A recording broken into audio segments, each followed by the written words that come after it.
मैं एक general store में गया और मैंने स्टोर मालिक से कुछ प्रश्न पूछे। दुकानदार दिलीप भाई माली के जवाबों ने मेरा दिल छू लिया। उन जवाबों ने मेरी व्यापार नीति डिजाइन करने में मदद की और मुझे लगा कि खुदरा दुकानदार की तरह शेयर बाजार में निवेश करना एक बहुत सफल नीति है। उनसे मेरा पहला प्रश्न था, क्या आपकी दुकान में कुछ ऐसी चीजें हैं जिनकी मांग नहीं है या फिर ऐसी चीजें जिनकी पिछले 2-3 सालों में बिक्री नहीं हुई हो? उन्होंने जवाब दिया, साहब मेरे पास ऐसी कई चीजें हैं जो पिछले 3 सालों से नहीं बिकी हैं। फिर हम क्यों चिंता करते हैं यदि हमारे शेयर 2-3 महीने नहीं बिकते?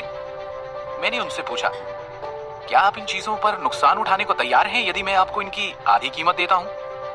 उन्होंने जवाब दिया, नहीं साहब, मैं इन चीजों को सिर्फ लाभ में बेचता हूं क्योंकि एक दिन इन चीजों की दोबारा मांग हो सकती है। ऐसा पहले भी कई बार हो चुका है और अगर मैं इस तरह की चीजों पर नुकसान उठाता हूं तो मैं कभी लाभ नहीं कमा पाऊंगा।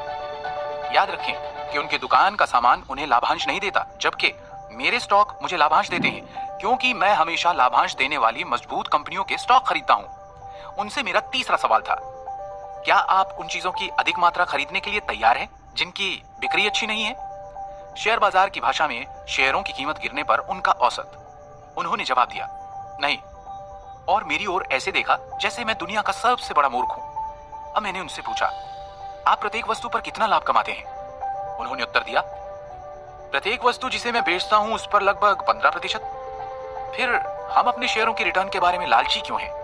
फिर मैंने पूछा, क्या आप किसी लाभ कमाने वाली चीज से भावनात्मक लगाव महसूस करते हैं और सोचते हैं कि वो सोने की तरह है और इसलिए आप उसे किसी भी कीमत पर नहीं बेचना चाहते क्योंकि आपको लगता है कि यदि आप उसे अपने पास लंबे समय तक रखेंगे तो वो आपको करोड़पति बना देगी? दुकानदार ने मुझे अजीब नजरों से देखा और जवाब दिया, साहब मुझे लगता है आप ठीक से सो नहीं पा रहे हैं और आपको जल्दी ही किसी मनोचिकित्सक के पास जाने की आवश्यकता महसूस हो सकती है क्योंकि पूरी दुनिया में कोई भी दुकानदार अपनी दुकान की किसी भी चीज से भावनात्मक लगाव नहीं महसूस करता। मैं हंसने लगा और फिर मैंने ऐसे मूर्खतापूर्ण प्रश्न पूछने के बाद उनसे खेद प्रकट किया और उन्हें बताया कि मैं तो सिर्फ अपने शेयर बाजार के कारोबार की तुलना उनकी खुदरा दुकान के कारोबार से करना चाहता था। मैंने उनकी दुकान में भोजन पकाने के कुछ मसाले जैसे लाल मिर्च, सूखा धनिया इत्यादि देखे और उनसे पूछा, आपने अपने सप्लायर से ये मसाले कब खरीदे? उन्होंने जवाब दिया, मैंने ये मसाले सप्लायर से तब खरीदे थे जब नई फसल आने के कारण इनमें से प्रत्येक मसाले की कीमत कम हो गई थी। इसलिए हर साल बाजार मुझे मौका देता है जब मैं कम कीमतों पर मसाले खरीदकर उन्हें पूरे साल के लिए 15 से 30% के फायदे पर बेच सकता हूँ। मुझे लगता है कि खुदरा दुकानदार वास्तव में बाजार को समझता है क्योंकि वो अपने सारे पैसे 1 से 10 मदों में कभी नहीं लगाता। वो कभी अच्छी गुणवत्ता वाले सामानों में स्टॉप लॉस नहीं डालता, वो कभी भी एक गैर निष्पादित वस्तु का औसत नहीं करता और हमेशा कम कीमत पर खरीदने और अधिक पर बेचने की नीति का पालन करता है।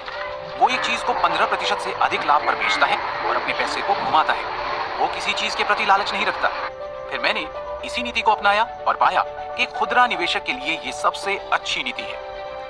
क्या आप भी ऐसी किसी नीति को अपनाना चाहते हैं और शेयर बाजार में सही निवेश कर अमीर बनना चाहते हैं?